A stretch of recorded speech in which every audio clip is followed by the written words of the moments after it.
Hi, thank you for coming to my video to hear what I have to say.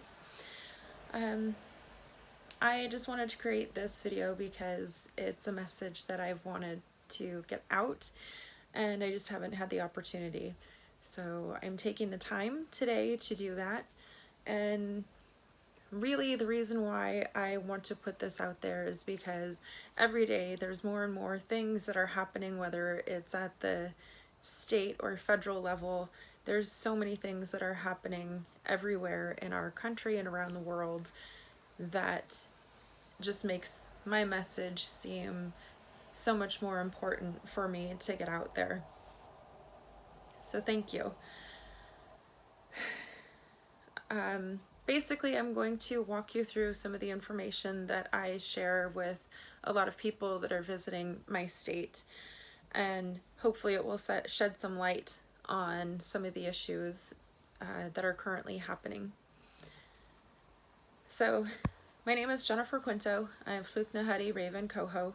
I'm Shungu Katie Yeti, and I am Tlingit from Southeast Alaska. I was raised in Juneau. My father is Marcelo Quinto. He's Shungu Katie. And from Hoonah, Alaska, my mother is Nancy Quinto, and she is from Petersburg, Alaska. So my introduction, I try to follow the traditional introduction that Native and Indigenous people used to use quite often. And the reason that I go through the traditional introduction, and unfortunately without my language, is because I like to explain to people what the meaning and the intent for the traditional introduction, what it was connected to, and why we went through it. Before I go on, I do want to say Gunalchéesh to the Takuquan and Aquan people, the people whose land my town was settled on. Also, please forgive me if anything that I say is wrong. My words aren't meant to offend, and I really welcome any opportunity to either correcting or improving on the words that I share today.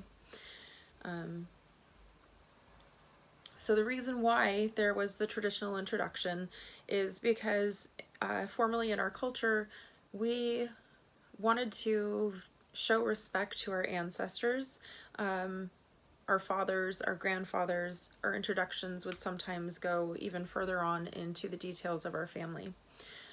So it wasn't just a sign of respect for our ancestors and our grandparents, but it was also so that people who were listening to us could understand who we were and our connection to the world around us, both to the land as well as to who we're connected to in our communities.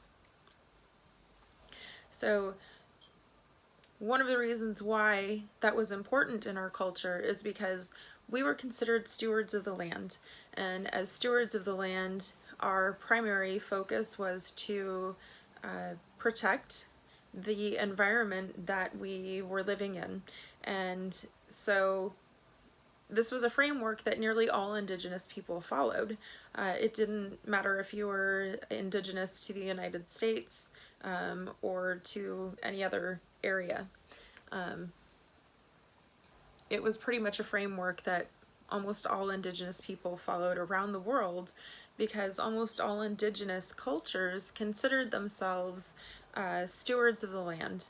And so the reason why we would identify who we were and was so that people could understand what clan we belonged to and what land or territory we're connected to.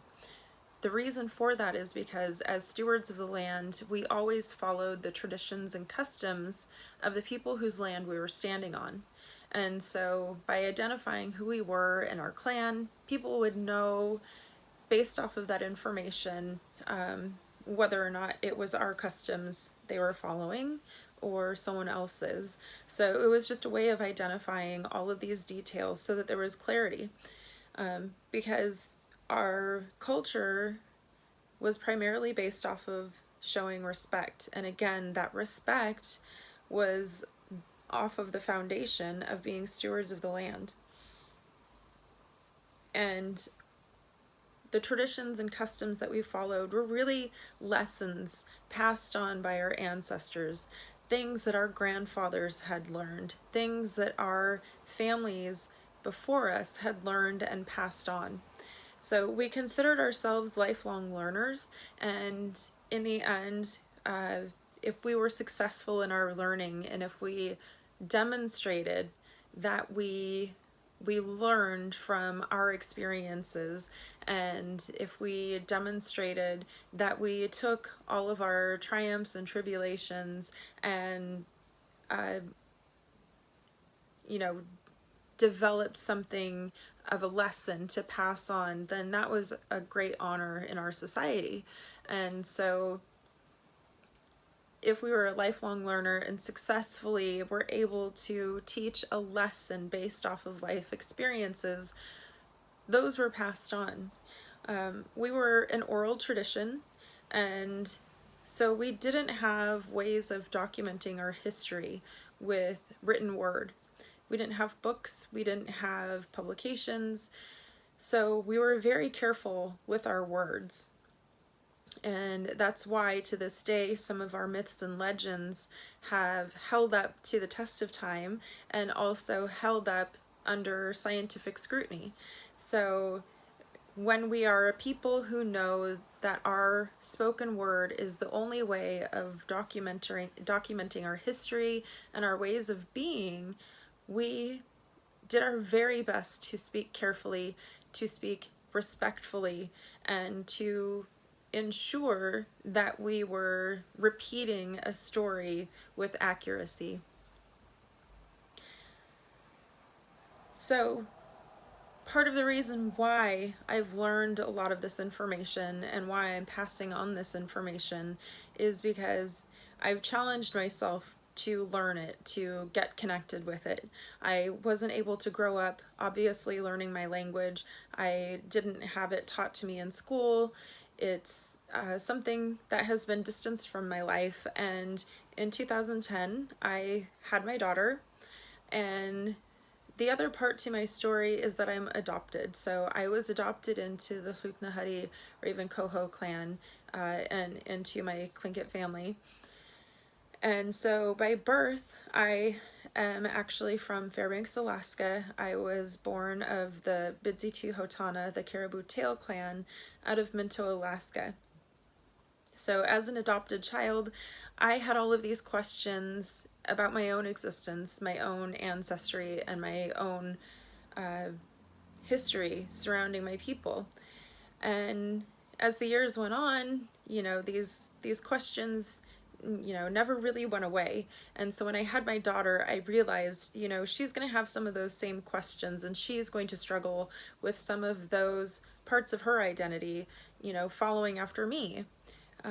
She'll have questions of, are we Tlingit? Are we Athabaskan? How are we supposed to explain ourselves to others? And especially with her. So my daughter, she was born, and I was expecting somebody to have an appearance more like myself.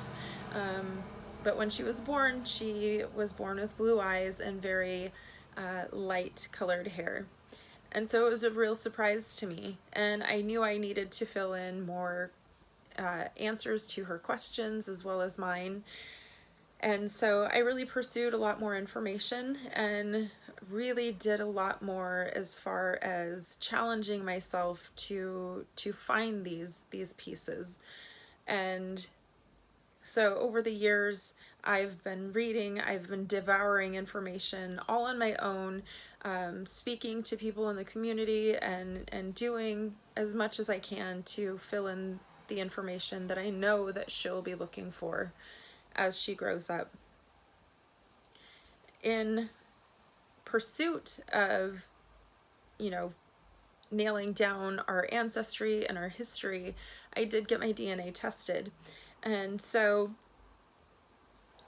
some of the other reasons why I have decided to speak about these things and to share them and pass them on is because, like I said, I've grown up here in Southeast. I've grown up in Juneau, and there are so many families that are near and dear to us, and they have had generations living here in Juneau since, the early 1900s, and yet there's so much of our culture that is still misunderstood or poorly represented, and people in our own community don't have the ability to understand the culture that they're living in and surrounded by. And so I've tried to do my best to explain, to pass that on, so that, there's this, bridging of the gap, so to speak, so that people can appreciate what they're living here with. Part of the reason why I recognize, that it's time to start speaking, it's time to start sharing this stuff, is because this past spring I went to watch Whale Song, and it was a beautiful play. I loved it, and at the end of the play, I was so moved to tears. There was not a muscle strained in my face, and just the tears were streaming down my cheeks, and I couldn't stop them. And I was so moved by the message behind this play, and I looked around in the audience, and there weren't very many Alaska Native people in the audience, but those who were and were able to catch the cultural details that I caught as well, and we were all just overwhelmed. Meanwhile, the rest of the audience who were not Native didn't really have the deep understanding of the culture and the information that was spoken of in the play. They still enjoyed it, they still loved the message, but it was just there was an obvious difference between the way that we processed the message behind this play. So Whale Song is a beautiful story. It's told in a Shakespearean kind of dreamlike way. It jumps back and forth through time in dreamlike states. It's beautiful, and there's just so much. There's so many cultural details packed in amongst this beautifully written play. But sometimes the cultural details were just so small and so unfamiliar to people that they just fell through the cracks. And so here I was watching this play, just watching everything unfold, and all of a sudden I had this recognition of, oh my gosh.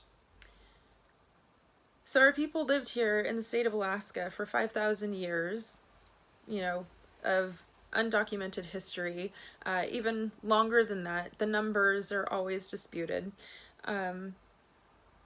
But our people lived here for generations, for thousands of years, and lived much in the same way. And, there's all of these things that I've learned. I've learned about the doctrine of discovery. I've learned about terra nullius. I've learned about all of these ways that our people have been dehumanized and disconnected from our culture. And there's so much from our culture that we can use today and into the future that can heal and that can improve the circumstances that we seem to have buried ourselves in. And something that I was recognizing, we lived the same way for so many hundreds of generations, thousands of years, and then all of a sudden colonization hit around the globe, and everything changed just in the last few hundred years, and especially in the last 100 years. It's become so toxic, not just environmentally, but toxic within the social realm, and really looking at the aspects of our culture that were really valuable and were really meaningful and really preserved our ability to live successfully for so many generations. So part of the doctrine of discovery was saying that any land not owned or occupied by white Christians was land that was open and available for ownership by white Christians, which is essentially what that is, the doctrine of discovery. Any land discovered by white Christians was land that was open and available for ownership. So that's why you've seen this global effort happen all at once. It's why you can see that there's so many similarities between, you know, all of the different indigenous people around the world uh, since colonization, since all of these churches and empires were trying to build themselves up and gain, you know, global domination. So the story to Whale Song, I don't want to give away too much, but like I said, there were so many cultural details that were just coming through one after the other after the other. And I'm sitting there watching this play, and the general story of this play is that there's a woman who in modern times is born, and she's determined by her people to be the one who's supposed to fulfill this prophecy of the Inuit people. And she's of the Bowhead Whale clan, and she is not living in her ancestral home. She is living somewhere down south. And to fulfill her role in this prophecy, it means that she has to give up her freedom. It means she has to be sent to her ancestral home, to be guided by her midwife, to learn the traditional ways of being, to learn the language, to learn about our culture and our traditions. And so essentially the story goes that she becomes estranged from her mother because her mother doesn't want her to have to be taken away. She doesn't want her daughter to lose her freedom. So the mother, by her clan, they get estranged, and so this woman Ani is returned to her ancestral home. She's spending time with her midwife, who's teaching her the language, teaching her the culture. And Ani really doesn't accept it. She's very conflicted about this whole thing. As part of that prophecy, to fulfill her role, she is also destined to participate in an arranged marriage. She is supposed to marry the chief of the Bowhead Whale clan, which there's another conflict there. The reverse side of Ani's story is the chief's story, and so Ani has the conflict because she doesn't want to live by the old traditions and give up her freedoms. Whereas the chief of the Bowhead Whale clan that she is destined to marry, he is living in the ancestral home, and his struggle is that he is supposed to become the clan leader to his people, and he loves the traditions and loves the culture, but he doesn't know how to move into the future in modern times. And his additional struggle to this conflict is that his father was killed while working in the oil fields. And so there's a deep struggle within him. And so Ani and this chief both struggle with their identities, both struggle with how to look at our past and move into the future. And, you know, they have the reverse conflict in their stories. And basically in the end, they come and they meet in the middle. And as the story is being told, I'm recognizing, oh my gosh, they talk about the tattoos, they talk about these things that Ani has accepted, that Ani has learned as she's spent time with her midwife and really started to understand the lessons that her midwife was passing on to her. And while this is all happening, she's having panic attacks because, like I said, it's not an easy choice for her. She doesn't know how to take on, you know, this monumental task of fulfilling a prophecy. So she's having panic attacks and she's passing out, and in these dreamlike states, she's speaking with her midwife, and at some point they're walking around in the world, and Ani realizes that she recognizes the place that they're in, but it doesn't seem right. And she stops and she looks at her midwife and she asks her, "Where are we?" And her midwife stops her and she says, "No, Ani, it's not where are we, it's when are we."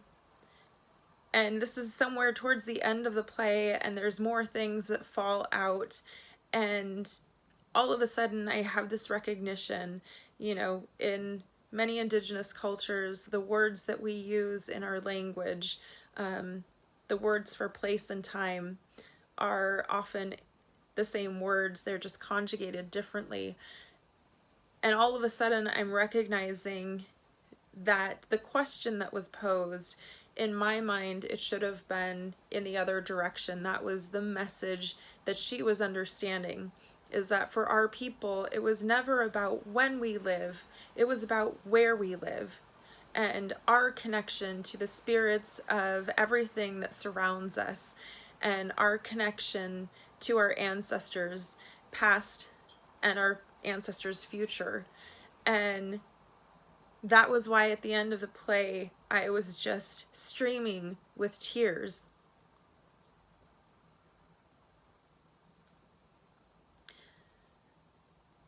Because the other thing that I realized, as I've been challenging myself to learn about our culture, as I've been challenging myself to understand what has happened, the things that have caused our hurt and that have led to all of these things that hurt our community and our people and our families. There's a movie that I was watching one day, There Will Be Blood. It's a really awful story, but it's also surrounding oil. And Daniel Day-Lewis plays this really horrific, very narcissistic character, and he's just he's relentless in his just evil demeanor and his total lack of empathy for others. And so in this movie, he plays this very evil person. And towards the end of the movie, he's this very wealthy oilman, and there's a very religious man that, comes to him because he needs his financial help. And Daniel Day-Lewis was very unaccepting of religion and faith, and he wanted nothing to do with it. He struggled with it. He had attempted to take on understanding it, but for whatever reasons, he just wasn't successful. And so he had this enormous grudge for this religious man who finally comes to him at the end of the movie. And this religious man, has been taunting Daniel Day-Lewis's character throughout the movie, trying to convert him, trying to get him to become a religious man. And this preacher, comes to him, and Daniel Day-Lewis is finally in full control over this preacher. And this is how evil he is. He forces this preacher to say things against his faith, to say things that this preacher, to his core, does not want to say, because he knows that it would go against all of his belief and everything that he's lived for and lived by. And yet Daniel Day-Lewis forces him to say these things. And he finally breaks, and when he does, the preacher breaks down emotionally, and he's talking about, I've lived to the best of my abilities, to my faith, to my religion. I've done everything that my God asks of me, and yet I don't see the payoff for it. He's still struggling with his finances. His family still has been stricken with tragedy, and his life is still difficult, and there isn't anything tangible. There isn't any tangible showing in his life for all of the ways that he has fulfilled his faith and his religion, and it hurts. And that's something that I've seen in my own life and my own experiences with friends and people who live in this community, that there's always this struggle People still have their difficulties. They still have children who become sick and die. People still get cancer. There's still all of this tragedy, no matter how much they love their God, no matter how much they live to the highest level of their faith or their culture. And I really desperately feel for these people. But then there was something as I finished watching this movie, and I started to think, you know, what would it look like if I had lived by the highest beliefs of my culture and our traditions? Like, what would be the payoff? You know, like in Christian faiths and in religion, it's about serving your God and your relationship with God. And what is the premise behind our culture as Indigenous people? We're stewards of the land, and our greatest connection is with the earth and the environment around us and all of the living beings and the spirits that we're surrounded by. It's not a connection with God, and our end result of following our faith isn't about something that isn't of this earth. It's literally everything that's here on this earth. So if I were to be living by the highest beliefs, traditions, customs of our culture, what would be the payoff? And I suddenly realized, oh my gosh, it would be pristine waters. It would be salmon running in streams. It would be deer running through the woods, living wild and free. It would be this earth remaining untouched, unscathed by the mark of man. And it would be that this earth was protected and defended. And I suddenly realized, oh my gosh, the payoff of following our traditions and our customs would have been tangible. It would have been something that we could see. We could see within our generation, within our lives, and not just for us, but the greatest payoff is to know that, you know, the prosperity of the resources around us based off of our care for the earth and the environment was going to be something that could benefit my children. And I wouldn't have any question if I were to leave the earth at any one point in time, as long as I was living by the highest levels of our traditions and culture, that I would be able to see the payoff and benefit for my children and my grandchildren. And all of a sudden I understood, you know, when we were talking about living for our ancestors' past for the benefit of our ancestors' future, it made it very easy for me to recognize how empathetic our culture was and how we lived not for ourselves, but for the lessons of our grandparents that we pass on for our children. And that meant so much to me. It was incredibly moving because we're living today in society where we don't know how to get ourselves out of what we've dug ourselves into. We don't know how to save the environment. We don't know how to save society. There's a deep lack of empathy, and there's a really high degree of narcissism that we're seeing that is severely impacting our world in a multitude of different ways, and it's not for our best interests.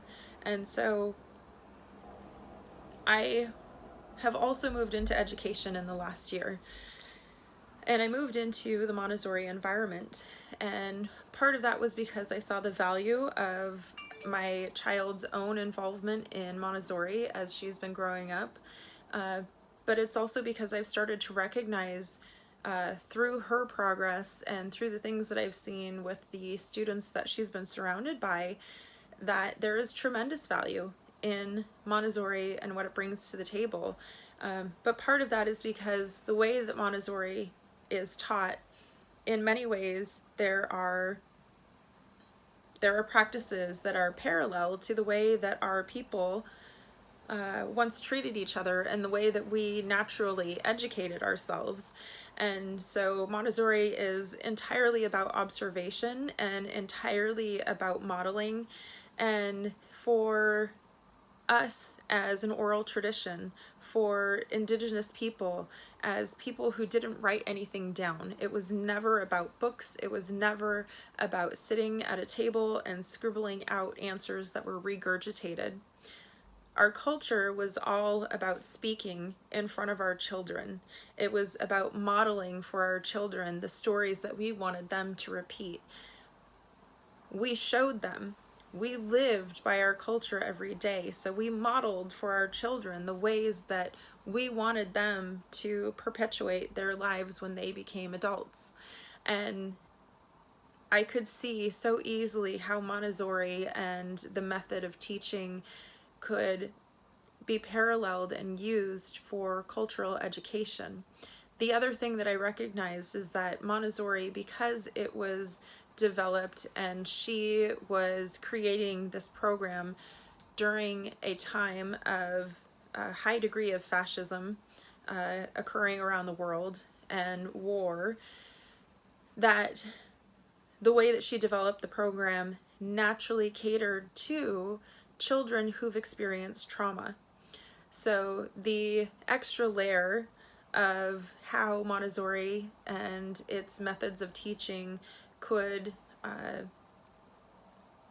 help our Native communities is because it's almost naturally catering to children who have suffered trauma, and all of the ways of teaching reach out to a child and really develop their understanding and their logic and reasoning, because everything is connected to a physical lesson. And so the information that they're receiving is not just words that are being spoken, but they actually have things and resources, materials that they're touching, so that they get a physical connection to the information that they're receiving. The other layer to this is that Montessori absolutely understood the absorbent mind, and whether our people recognized this or not, this is how we taught culturally. We were lifelong learners, so we didn't wait for our children to become 5 years old before we started teaching them. We were about unearthing the best of an individual for the benefit of the whole clan, for the benefit of the family. So we didn't want somebody, we wouldn't ever take someone and make them feel small and insignificant because they weren't good at these 3 or 4 subjects that we felt like everyone needed to have. No, we would see the strengths in a person, sometimes from as early as birth. We had ways of recognizing personality aspects of a person when they were still in their infancy, and oftentimes that would be developed over time, and we didn't miss that window of the 0 to 6 years. The 0 to 6 years, we were constantly teaching our children in them, and that is how we lent to the opportunity for a lot of our members of our society to be considered an adult by the time that they were 14 years old, because they had the opportunity as young children to become extremely proficient at whatever their strengths were. And we had the opportunity to develop them a lot earlier than we do today. And we didn't, leave opportunity for them to be, feel a sense of entitlement to being a child. They were treated as an important member of society right from the beginning. And a lot of that has to do with how hard it was to live here in this climate. And we didn't have Walmart, we didn't have stores, so for survival our people had to learn these things very early. So this past February I was actually asked to speak for Elizabeth Peratrovich Day, and I took on the challenge, not just because I, sensed that there was a need for somebody to deliver this speech, but it was also because I recognized all of these things through Montessori, the things that I had learned about educating myself on trauma, on educating myself on how I want to imprint on my daughter and leave a model for her. And so I took on the challenge of delivering this speech for Elizabeth Peratrovich Day because I wanted to model for her that we have to face our fears, that we have to stand up, that we have to deliver a message when we feel so urgently about it. So even though I was incredibly nervous and really feeling like I wasn't ready to give this speech, I said yes. I didn't have an opportunity to write it. Even as I walked up to the stage and even while I was speaking and delivering that speech, I had no idea how I was going to end it, what my end message was for that speech. So I was sitting there, I had all of this information and trying to put it all together. But here's the other thing. So like I said, I'm adopted. I was trying to find all of these answers for my daughter to pass on for her.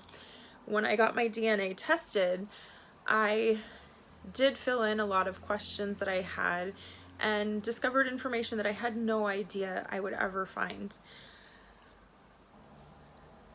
So in the history of me, like I've said, I've grown up here in Juneau. I've had connections with people, and there's been times where my feelings have been hurt, but I didn't have the words to define it. I didn't know how to explain it, and I didn't even understand why I felt that way either. It was just something that I felt and really felt powerless to speak out about it or combat it, and I couldn't understand it because oftentimes one of the most reoccurring things is, especially with Juneau, it's so hard to live here in the wintertime.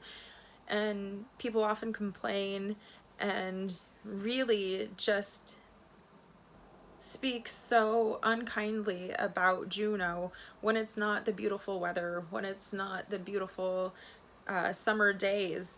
And I couldn't understand that because it wasn't about my ego. So why did it bother me so much? And I really couldn't figure that out.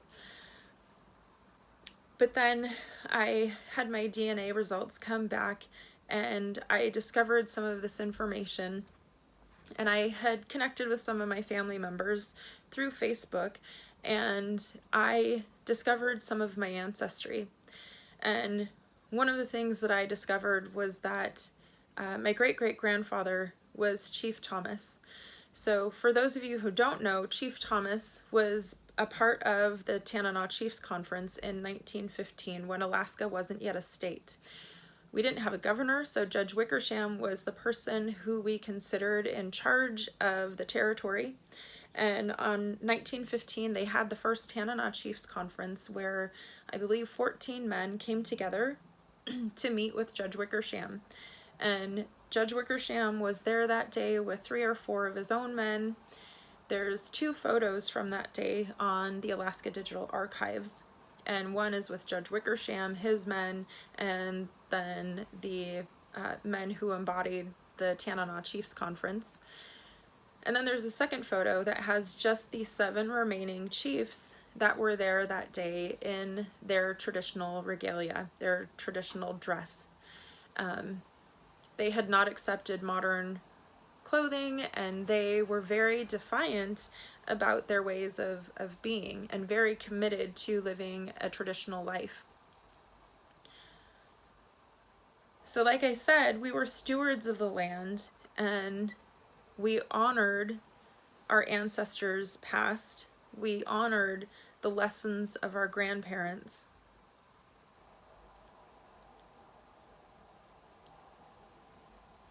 So it was really powerful for me when I discovered that Chief Thomas is my great-great-grandfather. Because in the Native community, what you'll always hear when you talk to any of us, whether we're here in Alaska or down in the lower 48, there's a term that's always mentioned about intergenerational trauma. And when I learned that Chief Thomas was my great-great-grandfather, I recognized that there's also another term of intergenerational knowledge. And the reason why I knew that, and the reason why I understood that, was because Chief Thomas is one of the reasons why the people of Alaska were allowed to remain free to live on their ancestral lands. He gathered with those men to defend our people so that we could stay connected to our ancestral home and live by our traditions so that we could remain the stewards of the land. So those times that I didn't have words to defend my feelings, when I couldn't understand why I was so bothered by someone speaking disrespectfully of the town that I love, of the state that I love, knowing how passionate and committed my grandfather, my great-great-grandfather, was to living by our traditions and customs, I knew that those moments were the times that that passion from my ancestors was coming through. And like I said, we were very careful with our words. And what I learned was that when we spoke, we never spoke disrespectfully of anything. We believed that anytime we spoke, all of the spirits around us could understand our words, no matter what language we were speaking. So we didn't speak disrespectfully of the earth. We didn't speak disrespectfully of the trees. We didn't speak disrespectfully of any of the spirits that we were surrounded by.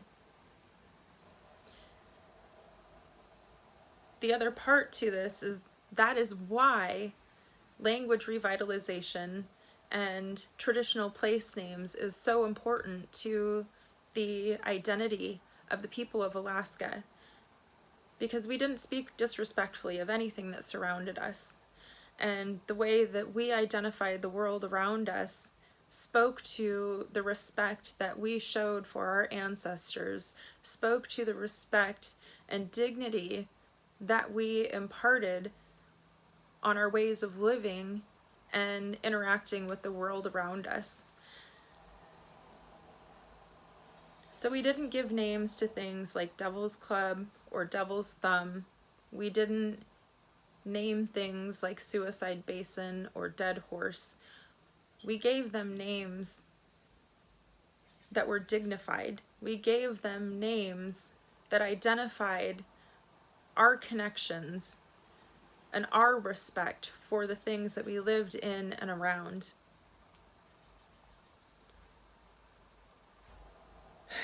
So, when I accepted the opportunity to give that speech that day, the night before I gave the speech, I had also learned additional information that I hadn't been aware of about Elizabeth Peratrovich.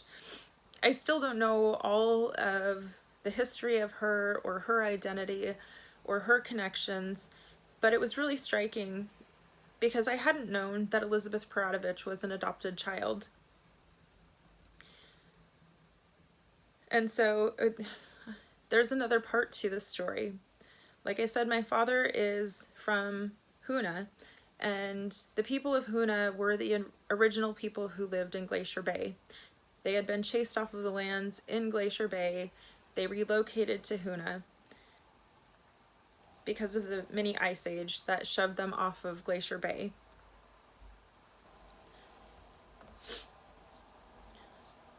Before I go on, I'm going to explain part of our culture also in regards to clan stories and songs.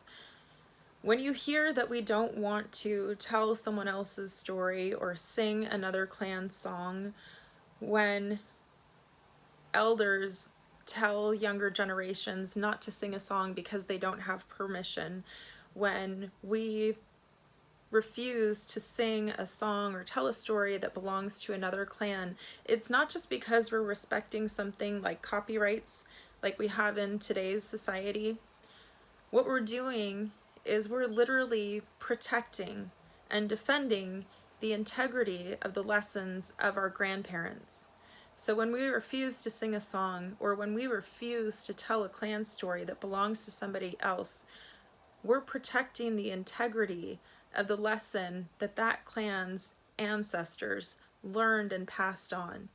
Because we're an oral tradition, and that was our only way of telling our history and passing on that knowledge and information, we respected the stories and the songs of other people so that we didn't interfere with the lesson that was sent in that information. So it's really out of love and respect for ancestors, for grandparents who weren't our grandparents. So, as I said, I didn't grow up learning all of this information. This isn't taught in our schools. I didn't learn my language. There's so many layers that feed into this and why that has all occurred. But where this kind of originates is, like I said, with my father, who's from Hoona. They had been displaced from Glacier Bay, moved to Hoona, and then in the early 1900s, things started to switch even faster from our traditional ways to the capitalized ways. And so a lot of people had a hard time living in Hoona, and many of those people moved over to Juneau. My father's home, his childhood home, is where the parking garage for the state office building now exists. And so when I told the story, some of my friends had never heard it. Some of the people that live in this community didn't even know that this was a part of our history here in Juneau, which is why I tell these things, which is why I pass on this information. Because even my own friends who feel culturally connected, even they were surprised to understand that, oh my gosh, there's stories here that have never been told, that aren't well known. So my father's childhood home, it had a big driveway and a big yard, but over time affluent families came in and built over their property without asking and without compensating them.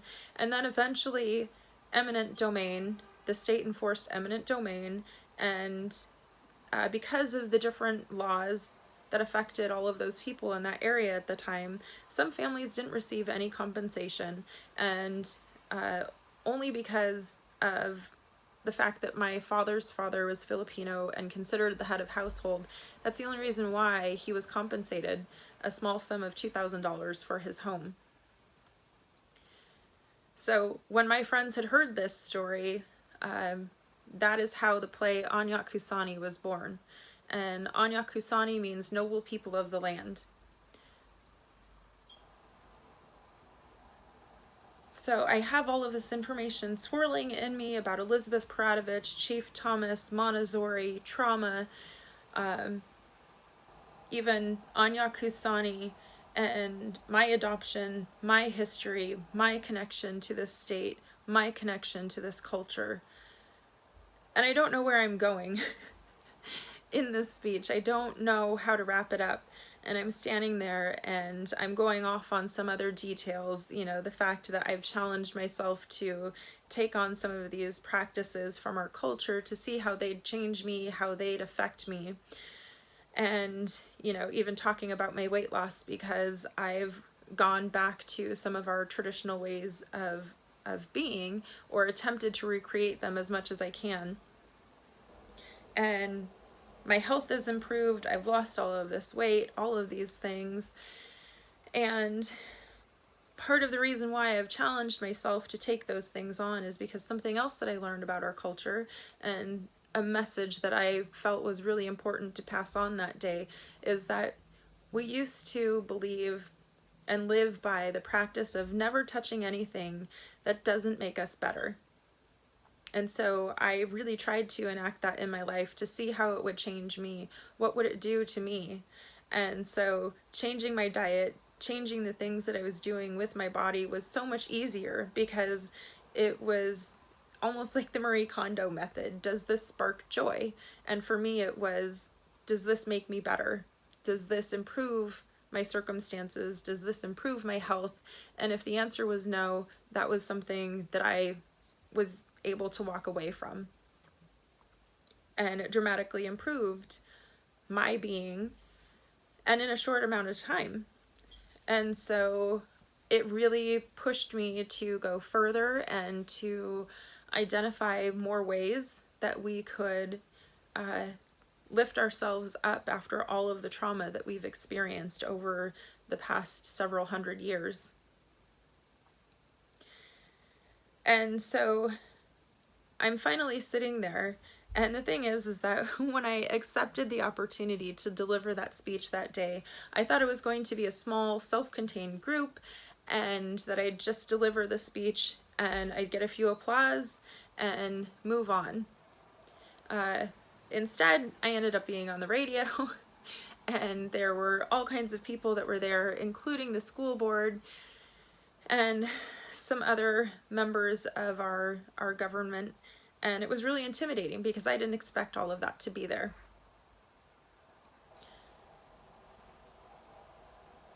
And something that I started to recognize as I was standing there, we have all of these questions.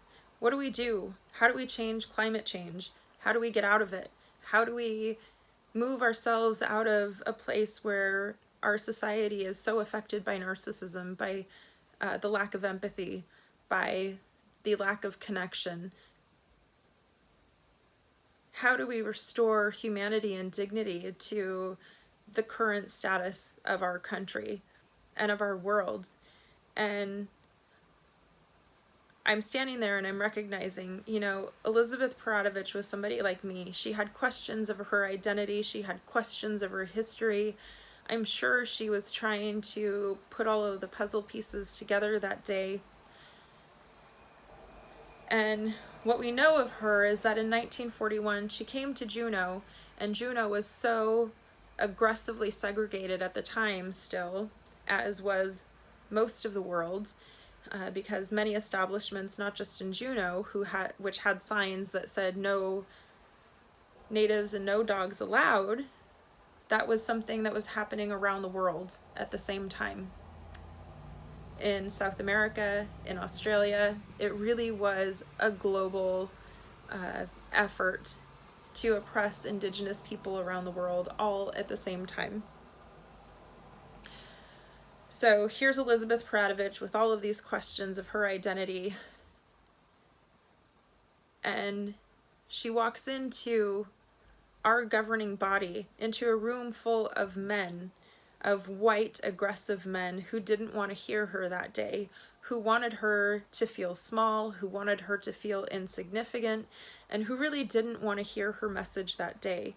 And yet she walked into that room and she made herself so big, and she made herself so clearly heard, that she forever changed the history for the people of Alaska. She forever changed the history for Alaska Native people. And what I recognized is that, like me, she was somebody who was surrounded by a loving family. She was somebody who was surrounded by a town that made her question her identity, that made her question and want to defend her place in this world. And she had to walk in there that day and go up against all of these things that were making her feel so small and so insignificant and unwanted. And yet she found her voice and she delivered her speech that day. And what I realized is that she had to have been someone like me, someone who recognized the strength of our people, someone who recognized that we were Anya Kusani, that we were the noble people of the land, and that we deserved better than what we were being served by our own governing body. So she walked in there that day knowing that her family loved her, knowing that she wanted to leave a better place for her family, for her children, for generations coming after her. She found her voice, and she stood up that day. And what I recognized while I was delivering that speech that day is that every single person that was in that room that day, and now everyone who's listening to this today, is a teacher. We're all lifelong learners. Every single one of us is a teacher. Every single one of us either has children or grandchildren. And if we're thinking in terms of our culture, our aunties and our uncles are our teachers. So even if you don't have children or grandchildren of your own, everyone has nieces and nephews.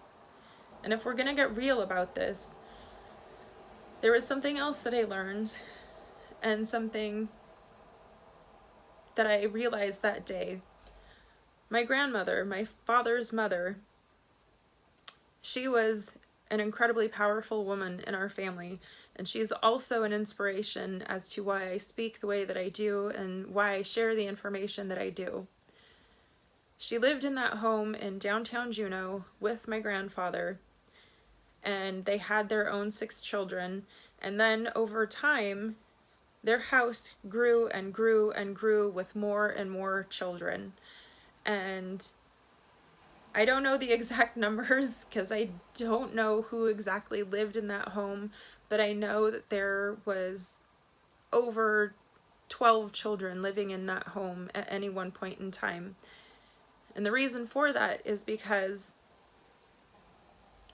she was so committed to keeping her children close to her, and so committed to keeping her sister's children and her other nieces and nephews from being ripped away by the state. And this is something that is common for a lot of Alaska Native people and Native people in general. It was a survival skill. Because our people were threatened by boarding schools and by other means of being separated from families and by other means of tearing us away from our culture, our survival skill was to erase the lines of our families and redraw them. So when my grandmother's nieces and nephews were threatened by being removed, they were no longer considered her nieces and nephews. They were considered her children. And the reason for that was because if children were not your immediate family, they were taken away. So the moment my grandmother had these children come into her home, they were no longer her nieces and nephews. They became her children. And that's why there's so many times that it's hard to understand whether a sibling is a sibling or a cousin is a cousin, in what way.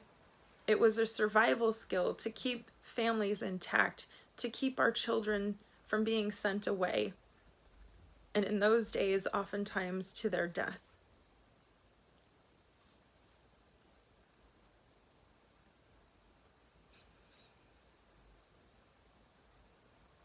So I pass on this information as best as I can,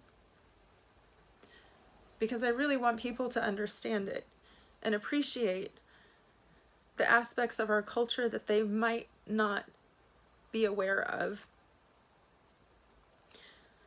So I'm standing there delivering that speech, and I'm recognizing that everyone in that room is a teacher.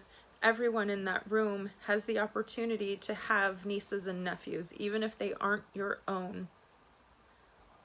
You are a teacher. There is someone that you can take in, that you can become that teacher, that auntie, or that uncle for. What I realize is that that's how we change the future. That's how we get ourselves out of the mess that we've dug ourselves into. So long as we are showing and modeling how to care for the environment, how to treat and love everyone with respect and dignity, and how to care for the earth and all of the animals and the resources that we're surrounded by, we'll end up with a generation of Elizabeth Peratrovich. We won't have just one. We'll have an entire room full of Elizabeth Peratovich's.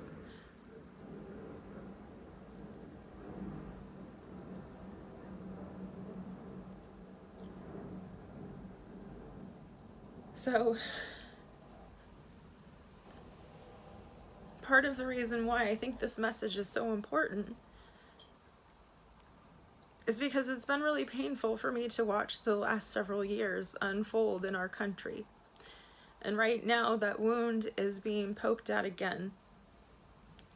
In 2016, we saw Standing Rock get coverage, and that really hurt me and wounded me. Now we're watching Mauna Kea, and the same thing is happening. Right now, there's also talks about the annexation of Admiralty Island, of Kutsnuwu, Fortress of the Bears. And all of these things are important to me. And even up north in Prudhoe Bay, defend the sacred.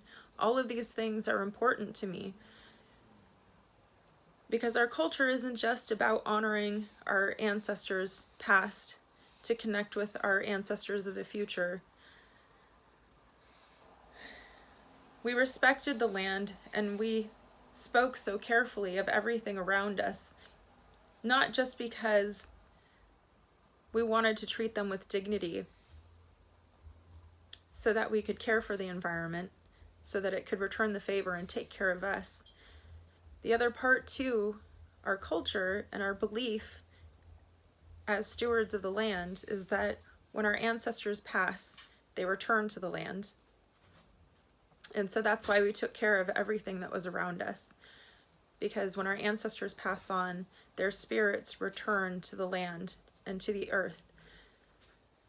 And so we didn't just believe that we were taking care of the land so that it could take care of us. We took care of the land because that's where the spirit of our ancestors returned to. And we believe that their spirits would return the favor and take care of us. And so, not that long ago, when I'm reading an article published by National Geographic, I was again deeply moved because National Geographic published this article about the Bajau divers in Southeast Asia. And what they discovered is that the Bajau divers in Southeast Asia, are unlike any other people in this world. And it's because of how they work the land. A large part of their diet is based off of clams that they have to deep sea dive for. And many of these people live by their traditional ways and they free dive. They don't have gear or equipment in order to do that. And because of the way that they work the land, because they have to dive into such deep waters, they've actually developed a genetic mutation. And that genetic mutation allows their pancreas to cycle more oxygen through their blood so that they can dive longer while they're underwater. And so I'm reading this article and I'm recognizing we were stewards of the land, we took care of the land, we believed that our ancestors' spirits return to the land and that their spirits take care of us. Now I'm reading this article and you're telling me that now scientists have discovered that because of the way these people work the land, because of the way these people live by their traditions and customs, that in fact the land did take care of them. The land did in fact change their bodies so that they could continue living in this way and working the land and living by their traditions and customs. And that meant everything to me.